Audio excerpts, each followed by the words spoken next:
hawshii dawlad ahaan iyo hay'ad ahaanba waa la gutay. wasaaradda horumarinta caafimaadka Somaliland maamulka gobolka dalka degmada Boorama iyo mas'uuliyiin ka socday hay'adaha UNICEF iyo Hafayooka ayaa maanta magaalada Boorama ka daafuray qaybinta marakaneecooyin daaweysan oo loogu talagalay bulshada magaalada Boorama si ay uga foojignaadaan xanuunka xumada ay sababto kaneecadu. marakaneecooyinkan loo qaybinayo bulshada ku nool magaalada Boorama oo tiradoodu gaadhayso ku dhawaad 200,000 oo xabo ayaa waxa iska kaashaday wasaaradda caafimaadka hay'adda UNICEF في hay'adda wadaniga Hafayoko kaasi oo qayb ka ah dadaalada lagu xakameynayo xanuunka xumada. Dr. Mustafa Hussein Aadan isuduwaha wasaaradda horumarinta caafimaadka gobolka Awdal iyo sidoo kale Dr. Cabdi Cabdillaahi Cali oo ah madaxa xafiiska xakameynta cudurka duumada oo hadalka qaatay ayaa tilmaamay magaalada Boorama ay ka bilaabmayso qaybinta marakaneecooyinka ayna soo socotay muddo 10 cisho ay soo socdeen sida diiwaangelin lahaa guryaha magaalada oo loo garaacayay guri maanta waxaa socota qaybinta marakaneecooyinka taasi oo ay ka socoto 18 goobood oo degmada Boorama ah 18 ka gooboodna si fiican dadku ay u qaadanayaan. waxaan rajaynayaa haddii Ilaahay raahdo in guur walba magaalada ka mid yihiin oo marakaneecada qaadan doono. waxaan leenahay dadweynahan waxaan faraynaa inay marakaneecooyinka si amni ah oo nabadgelyo ku jirto oo is ixtiraam ku jiro ay kuyuga u galaan kaarashoodana u soo qaataan. markii la eegay tirakoobka inta bukaan ee laga soo warbixiyay ee degmada Boorama cudurka duumada qaba uu batay waxa laga maarmi waayay dhammaan wixii ka hortag iyo daaweyn ahaydba in la qabto. 10 cisho la register galinay guri kasta waxa la siiyay numberkaas uu la imanaya numberkaasi inuu goobtiisii leeyahay iyo in kale in la hubsado. dadka waxaan ku wacyigelinaynaa numberkooda iyo goobta inay islahaadaan.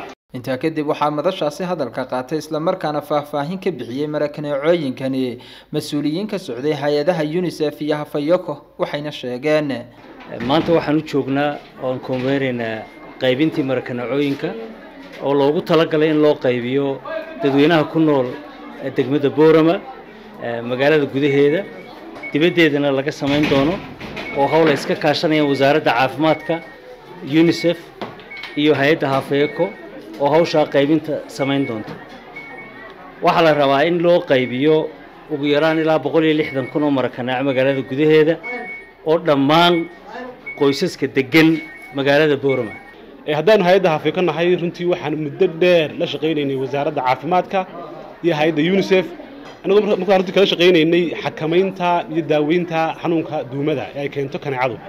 haddaba maanta runtii halkan waxaa runtii u diyaar timo fara badan oo runtii gudoomiye diyaar u ah inay si hufan oo nidaam leh oo cadaalad ugu qaybiyaan dadweynaha reer Boorama marakaneecooyinka runtii daaweysan oo lagu talagalay in runtii laga hortago xanuunka duumada.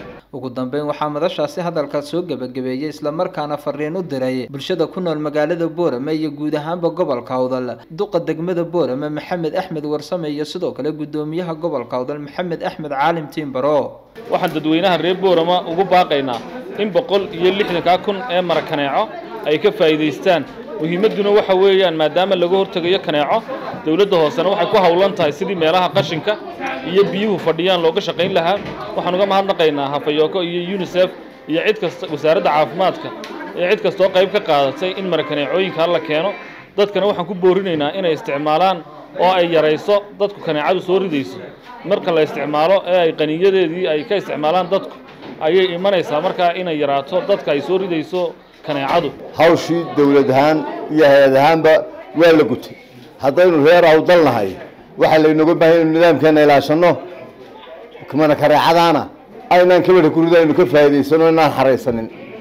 waxa la inooga baahan yahay inaynu tuugadeena caanteeyay qofku inuu 5 kaabo qofkaas soo qaato suu kuyuga dadka ugu hawl yareeyo inaynu iska ilaalino qofku kaalkiisu mulay waa laga saaxaya afartii qof kale laga saaxaya saaxiibada ka maqnaanaya. waxaynu doonaynaa inaynu soo naxariisano inteena jilicsan soo horeysiino inteena liidataaynu xaq hore soo marino. waxaan leeyahay shaqo wanaagsan way naga badan yahay qof walba uu gaaraya 10 cisho la wadaya ha degdegina nidaamkiina ilaashada. waa Cabsalaan Bashiir Faarax Cabsalaan Saha warbaahinta qaranka Somaliland magaalada Boorama.